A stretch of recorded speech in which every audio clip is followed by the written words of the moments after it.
quando eu sento na frente da tela, para quem eu falo?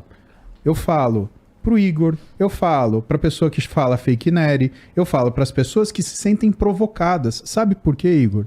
Ninguém olha para quem tá oferecendo alguma coisa boa na rua. Quando você olha, por exemplo, na rua, vendedor de flor, todo mundo passa reto. Não adianta. Faz uma experiência, chega na rua e tenta oferecer uma flor pra uma pessoa. Tem gente que vai achar que você tá cantando ela, tem gente que vai desprezar você, tem gente que vai achar que você é um bobão, tem gente que vai achar que é algum golpe. Agora, vê duas pessoas brigando. Para a gente para olhar. E tirando um véu, o que acontece? Infelizmente, a gente vive num mundo onde a comunicação ela precisa ter um grau de provocação. O que as pessoas elas têm dificuldade para perceber é que elas chamam, por exemplo, de ego as pessoas que têm personalidade. E por quê?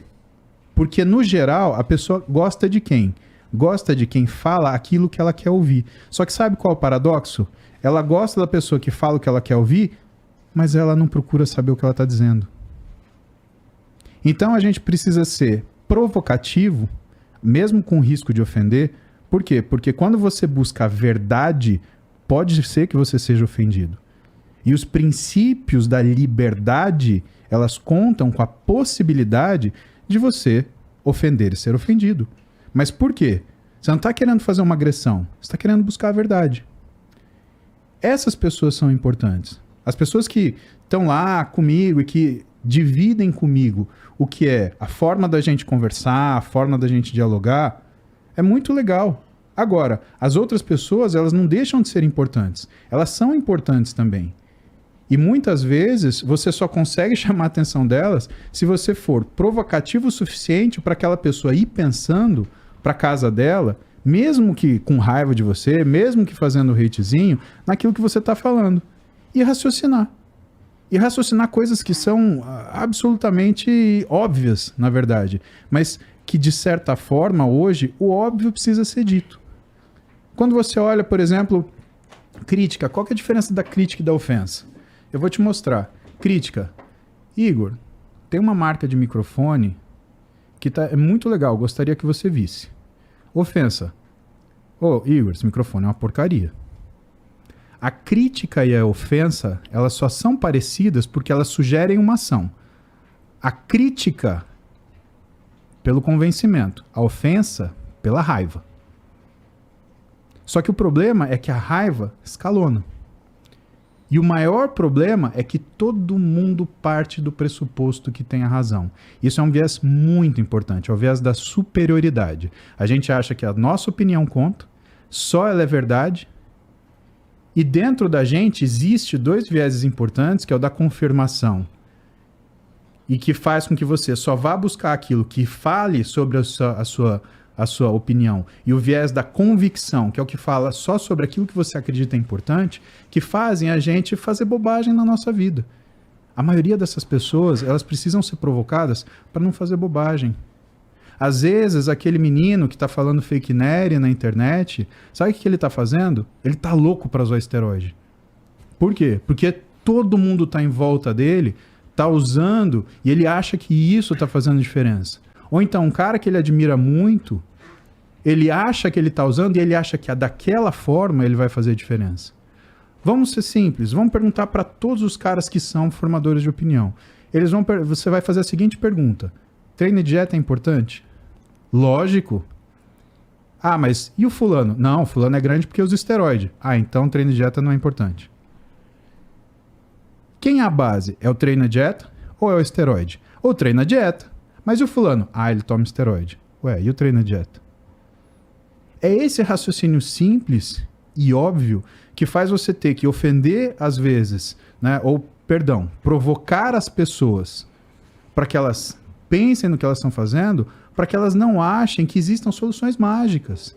Ah, se eu comprar o curso de não sei o que, o cursinho daquilo, eu fizer o cursinho mais caro de São Paulo, eu vou passar na faculdade? Não sei. Se você não se esforçar, não vai, não adianta.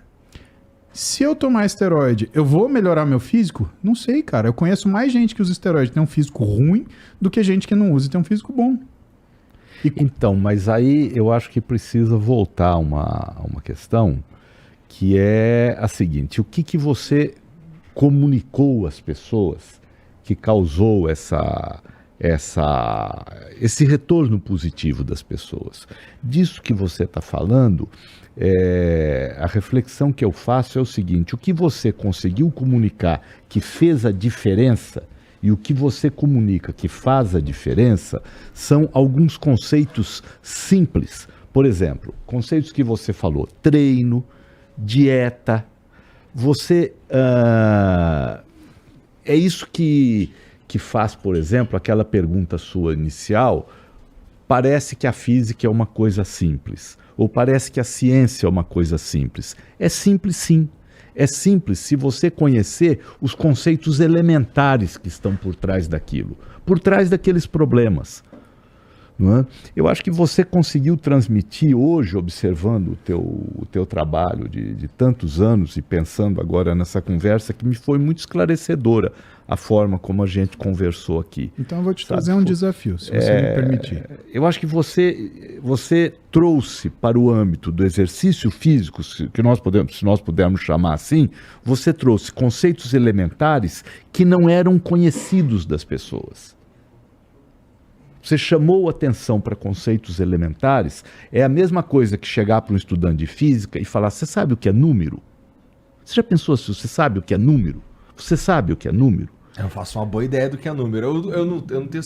Quando alguém me pergunta uma parada assim que é meio óbvio, eu já fico em dúvida. Aí que tá, não parece muito óbvio, mas talvez se você explicasse isso para o aluno no começo do colegial, ou do ensino básico, fundamental, você facilitaria muito a vida dele, do que dá para ele fazer uma conta como se aquilo fosse um mero raciocínio de conta. Você precisa primeiro dizer o que é número.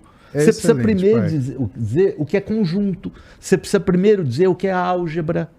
Você tem que dizer essas coisas. A porcaria da nossa escola, cara, se pode falar nome feio aqui no seu, claro no seu pode, microfone... Puta que pariu. Puta que pariu da sua escola, da escola. Cara, na boa, você fez meu pai falar puta que pariu. É uma tragédia. Por quê? Porque ela faz o sujeito fazer uma conta, ensina ele a dividir 40 por 5 e não ensina ele o que é número. O cara nem entende, ele só reproduz. Ele acha que aquilo é um conhecimento natural. E não é. Número é da classe, das classes que são isomorfas a uma classe dada. Isto é que é número. Só que isso eu consigo, com meia hora de aula de lógica, mostrar para uma pessoa. E ele vai compreender que número é a classe das classes. Número é aquilo que eu digo. Aqui eu tenho 2, aqui eu tenho 2, aqui eu tenho 2, ali eu tenho 2. Número 2 é a propriedade que unifica todos esses conjuntos de número 2. É a classe das classes. Essa foi a descoberta do Bertrand Russell. O que você consegue traduzir no teu trabalho, acompanhando o teu trabalho, é determinados conceitos elementares. Eu chamo isso de um conceito elementar. Elementar nos conceitos que é um conceito fundante, né, do exercício físico. Por isso que você teve que fazer um negócio interdisciplinar. Você teve que ir na nutrição, no exercício físico, porque todas essas coisas estavam ali. E o sujeito vai lá e faz exercício e ele quer o quê? Quer atingir aquilo. O problema não é atingir aquilo, o problema é conhecer os conceitos elementares. Eu vejo como você me ensina a fazer exercício, você me ensina com coisas elementares. Pegue deste jeito. Estufa o peito. Estufa isso. Ombro para trás. É coisa muito... Você compreende? Eu acho que essa é a mágica que faz, por exemplo, um grande jogador de futebol compreender você. Porque é isso que você está comunicando à pessoa. Falei demais. Não, cara, você tem toda a razão. Assim, na verdade, o que você está falando se aplica a quase qualquer coisa. Né?